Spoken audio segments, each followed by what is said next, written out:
Salve, salve, Broncos Country do Brasil, sejam muitíssimo bem-vindos a mais um vídeo aqui no canal do Broncos Brasil. Meu nome é Vitor Matheus e é sempre um prazer enorme estar falando com vocês sobre a NFL, sobre Denver Broncos. E hoje estamos aqui para falar sobre aquele assunto chato, aquele assunto indigente, mas que nós temos que falar porque é uma notícia urgente de certa forma. Os Broncos nessa segunda-feira, dia 4 de março, cortaram o Russell Wilson, na verdade avisaram que vão cortá-lo no primeiro dia do ano da NFL, né, na semana que vem, na verdade, quando começa o período de tampering e de free agency da liga. E essa era uma carta marcada já, era bem claro que isso iria acontecer. O relacionamento do Russell Wilson não só com o Sean Payton, mas com a diretoria, com a comissão técnica e, enfim, todo o corpo docente, digamos assim, do Denver Broncos já não era o melhor há muito tempo. Né? Isso ficou até mascarado, maquiado, com a boa sequência de vitórias do time ali no meio da temporada, né? Segunda metade da temporada. Mas fato é que os Broncos não vão mais contar com o Russell Wilson e vão assumir um dead cap monstruoso. Eu vou entrar em detalhes daqui a pouco sobre isso, sobre como isso impacta o time, como isso impacta a própria free agency do time, o draft, tá? Mas antes eu vou pedir para você que não nos segue, que não é inscrito no nosso canal, para dar uma chance pra gente, para acalentar o coração calejado do torcedor do Denver Broncos aqui, se inscrevendo no nosso canal, um botãozinho que você aperta para se inscrever e outro que você aperta para deixar um like no vídeo e ajudar a gente demais na divulgação, tá? Então é isso, vamos lá. Bom, esse corte, como eu disse, já era muito anunciado, já desde o final da temporada passada, isso já era comentado, assim, com até certa tranquilidade que iria acontecer, e acabou vindo ontem, né, dia 4 de março, segunda-feira. E, bom, pegou muita gente desprevenida, muita gente que não acompanha o Denver Broncos no dia a dia, mas quem tá ligado não só aqui no Broncos Brasil, no nosso canal no YouTube, lá no Twitter, no nosso grupo do WhatsApp, inclusive se você não faz parte ainda do nosso grupo do WhatsApp, manda uma mensagem pra gente que a gente coloca vocês lá, uma resenha que rola solta direto. Muito bom lá. A gente já tinha essa sensação de que aconteceria cedo ou tarde, né? E, bom, assim, não tem muito o que dizer. É um corte nunca antes visto na NFL, né? O Russell Wilson, que assinou um contrato antes de jogar qualquer jogo, qualquer snap pelos Broncos, ele assinou um contrato em 2022 e esse novo contrato ele começaria a partir de 2024, né? E ele não vai chegar a jogar nenhum jogo, nenhum snap sequer pelos Broncos sob o novo contrato, o que é assim sem precedentes na história da NFL, né? O dead cap total vai ser de 85 milhões de dólares, tá? E uma estatística muito curiosa é que os dois maiores dead caps da história da NFL antes desse corte do Russell Wilson era do Matt Ryan pelo Atlanta Falcons e o Aaron Rodgers pelo Green Bay Packers. Se você somar os dois, não chega próximo do dead cap que o Russell Wilson vai deixar. Então, assim, é uma coisa realmente vergonhosa por parte do Denver Broncos a gente estar sujeito a esse tipo de situação, não sendo bastante todos os últimos anos aí, desde 2017 que a gente vem sofrendo, agora a gente tem que sofrer até com isso, né? Mas como eu disse, isso já era carta marcada, era algo que a gente já estava esperando. E esses 85 milhões de dead cap, eles podem vir de formas diferentes, né? Eu falei aqui na nossa live de semana passada, vou colocar aqui o link na descrição para quem quiser dar uma olhada lá em tudo que a gente comentou. Eu falei que existe um mundo, e é um mundo talvez até um pouco otimista da minha parte, mas um mundo que os Broncos assumiriam todo esse dead cap, todos esses 85 milhões de dólares nesse ano, tá? E aí seria realmente um ano, não vou dizer para jogar fora, não seria um ano que a gente não precisa acompanhar nem nada, porque a gente ainda vai ter o desenvolvimento de alguns jogadores, mas seria um ano que a gente com certeza não competiria, tá? E eu atestei isso na live falando que para isso ser feito, obviamente você teria que ter ou um quarterback muito barato, né, que você contrataria na free agency, ou um quarterback calouro que você não colocaria uma expectativa muito grande logo nesse primeiro ano, tá? Principalmente levando em conta que as nossas opções do draft, e a gente vai falar mais pra frente sobre as opções do draft, sobre alvos, possíveis alvos dos Broncos, mas onde a gente está no momento do draft, que é a 12ª escolha geral, é muito difícil que a gente tenha range, né, que a gente consiga ter um alcance dos principais quarterbacks da classe. Então a gente vai acabar tendo possivelmente a chance de draftar o quarterback 3 com sorte e mais e sendo mais honesto aqui da minha parte, mas uma coisa mais previsível que poderia acontecer seria a gente draftar o quarterback 4 ou 5 da classe. Então o nível de exigência com esses caras já vai ser um pouco menor, porque eles não estão sendo escolhidos tão alto, né? Então eu acho que esse seria um caminho viável. Mas eu não acho que isso vai acontecer. Eu acho que tanto pela pressão que os nossos donos, né, desde que eles compraram o Denver Broncos, nós tivemos uma temporada 5-12 e agora 8-9, né? Os Broncos eles estão sedentos, eles estão quase que exigindo que a gente tenha uma temporada vitoriosa. Então eu acho que o time vai caminhar para uma abordagem mais conservadora e dentro dessa abordagem conservadora a gente consegue dividir esse dead cap do Russell Wilson, né? A gente tem duas opções. Dentro desse dead cap, que a gente chama de post-June cut, né, o corte depois de junho, a gente consegue dividir esse dead cap em 2 anos. Ou seja, a gente teria um valor de dead cap nesse ano, que contaria como cap hit na nossa folha salarial, e no outro ano a gente teria o restante dos 85 milhões, entendeu? Então, as opções que foram divulgadas até agora, né, seriam 35 milhões de dólares de dead cap em 2024 e 50 milhões em 2025. Ou 53 milhões de dólares em 2024 e 32 milhões de dólares em 2025. Essa segunda opção, ela me parece muito mais viável, porque o time muito provavelmente não vai conseguir competir esse ano, isso é fato. A gente pode até ter uma reviravolta muito grande e tal, mas assim, eu ficaria muito surpreso se esse time chegasse nessa temporada de 2024 da forma como chegou em 2023, né? Ali faltando 2, 3 jogos, com chances, mesmo que remotas, de ir aos playoffs, né?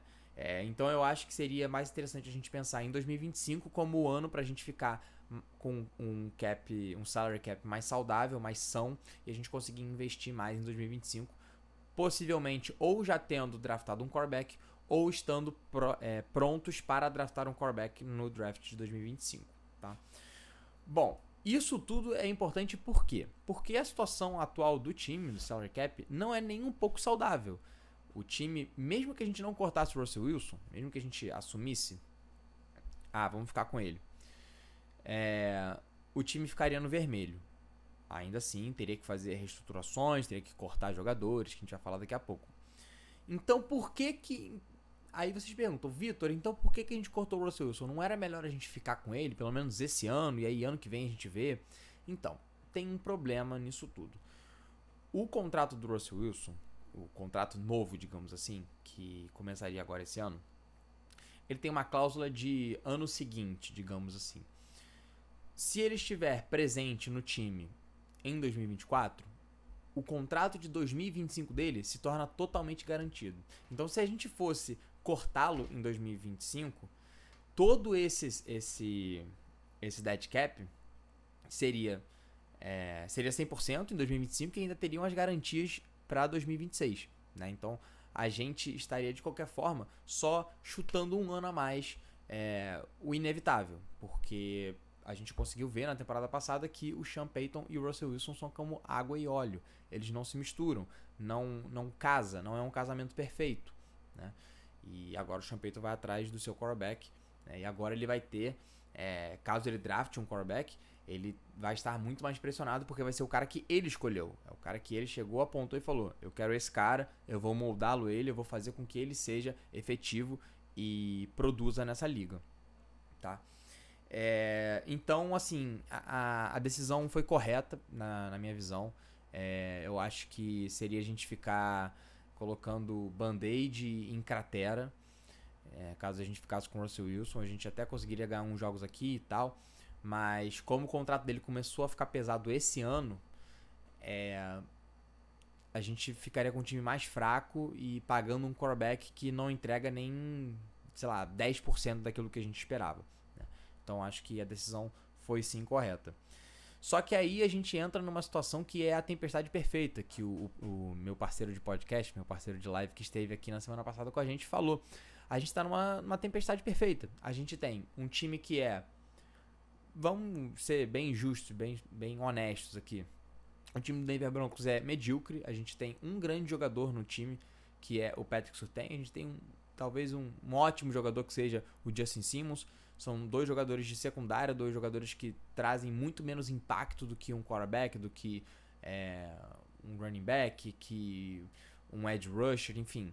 São bons jogadores, mas que não trazem nem de perto o impacto que um quarterback traz, por exemplo, né? A gente tem poucas escolhas no draft desse ano, tá? E a gente tá com o salary cap no vermelho. Então, assim, esse ano de 2024, ele realmente vai ser muito difícil pro Denver Broncos. Não suficientemente difícil a gente estar numa divisão que é difícil, que tem o Justin Herbert, que a gente tem o Las Vegas Raiders, que quase foi para os playoffs no ano passado também, e o atual bicampeão do Super Bowl, com um dos melhores, talvez o melhor quarterback da história, que é o Patrick Mahomes. Então, assim, a situação é muito difícil. Muito, muito, muito difícil mesmo. Então, por isso que eu acho que esse ano tinha que ser o nosso ano de, assim, cara, vamos assumir todas as buchas para esse ano. Em 2025 a gente dá um reset, a gente dá um reboot nesse time, nessa franquia. E, enfim, assume os erros que foram cometidos no passado, tá? Mas eu acho que não vai ser isso que vai acontecer. Eu acho que a gente vai engolir o orgulho e vai manter essa mentalidade, não, vamos vencer agora e tal. Mas eu discordo dessa abordagem. Acho que a gente tinha que ser um pouco mais humilde na nossa avaliação. Bom, então o que pode ser feito, né? Os Broncos eles têm que ficar dentro do salary cap, dentro ali do 0 pelo menos, até semana que vem, até terça-feira de semana que vem.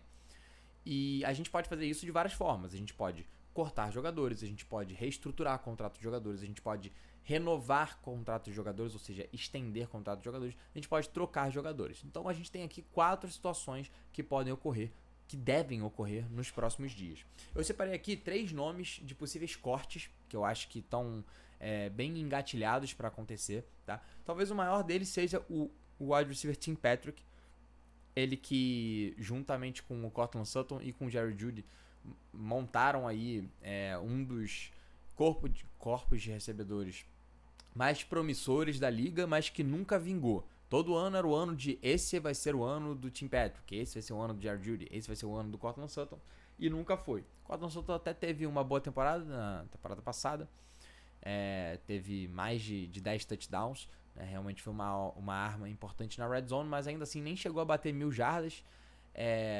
Então, assim, é um pouco triste, né, a gente ter um investimento tão alto na posição e a gente ter números tão medíocres desse corpo de recebedores. O Tim Patrick e o Cortland Sutton e o Jerry Jeudy, eles se mostraram muito positivos ao Russell Wilson, né, muito parceiros ao Russell Wilson no Twitter e no Instagram, enfim, postaram foto com ele e tal. Tim Patrick, inclusive, falou até logo, alguma coisa assim, né? Eu acho que o Tim Patrick é um candidato fortíssimo a ser cortado. O time provavelmente vai querer tentar trazê-lo de volta. Não acho que vai ser tão fácil por conta de tudo que aconteceu.